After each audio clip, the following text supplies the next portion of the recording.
2025 సంవత్సరం తెలుగు ఇండస్ట్రీకి ఒక విచిత్రమైన అనుభవాన్ని మిగిల్చింది.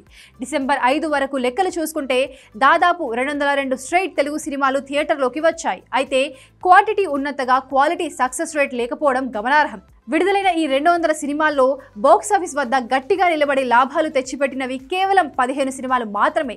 అంటే సక్సెస్ రేట్ సింగిల్ డిజిట్కే పరిమితమైంది.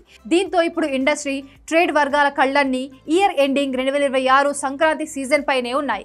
గతంలో జరిగిన డ్యామేజీని కవర్ చేయడానికి రాబోయే సీజన్ చాలా కీలకం. ముఖ్యంగా మనశంకర వరప్రసాద్ గారు అంటూ చిరంజీవి, రాజాసాబ్ అంటూ ప్రభాస్, రవితేజ, నవీన్ పోలిశెట్టి, శర్వానంద్ బాక్సాఫీస్ వార్ కి సిద్ధమయ్యారు. ఈ సినిమాలపై భారీ అంచనాలున్నాయి. ఆడియన్స్ ని థియేటర్లకు రప్పించడంలో హీరోలు సక్సెస్ అయితే ఇండస్ట్రీకి కొత్త ఊపిరి దొరికినట్టే. పండగ సీజన్ సెంటిమెంట్ ఈసారి గట్టిగానే వర్కౌట్ అవుతుందని ట్రేడ్ పండితులు భావిస్తున్నారు. 2025లో కేవలం స్టార్ హీరోలే కాదు, కంటెంట్ బేస్డ్ యూత్ఫుల్ ఎంటర్టైనర్స్ కూడా సక్సెస్ అయ్యారు. బ్లాక్ బస్టర్ హిట్ మ్యాడ్ కి సీక్వెల్ గా వచ్చిన mad 2, Naga Chaitanya, Sai పల్లవుల musical combo Thandel, వైవిధ్యమైన కథతో కోట్, సింగిల్ లాంటి సినిమాలు ఆడియన్స్ ని మెప్పించాయి. అలాగే little hearts, the girl friend, Raju weds Rambai లాంటి రొమాంటిక్ కామెడీలు, లవ్ స్టోరీలకు మళ్ళీ మంచి రోజులు వచ్చాయి. ఇక బాక్సాఫీస్ ని షేక్ చేసిన భారీ చిత్రాలు కూడా గట్టిగానే ఉన్నాయి.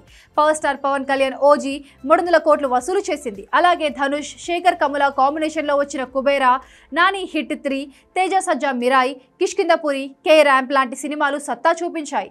ఈ సినిమాలన్నీ డిస్ట్రిబ్యూటర్లకు లాభాలు తెచ్చిపెట్టాయి. ఈ భారీ లైనప్ లో అందరినీ తొలిచేస్తున్న ఒకే ఒక ప్రశ్న అఖండ 2. ఈ లిస్ట్ లో బోయపాటి బాలయ్యాల అఖండ 2 చేరుతుందా లేదా అనేది ఇంకా సస్పెన్స్ గానే ఉంది. ఒకవేళ ఈ సినిమా కూడా రేస్ లోకి వస్తే బాక్సాఫీస్ లెక్కలు పూర్తిగా మారిపోవడం ఖాయం. మొత్తానికి 2025లో జరిగిన నష్టాన్ని 2026 ఆరంభంలోనే రాబోయే ఈ క్రేజీ ప్రాజెక్టులు భర్తీ చేస్తాయని, సక్సెస్ రేటు డబుల్ డిజిట్ కి తీసుకెళ్తాయని ఆశిద్దాం.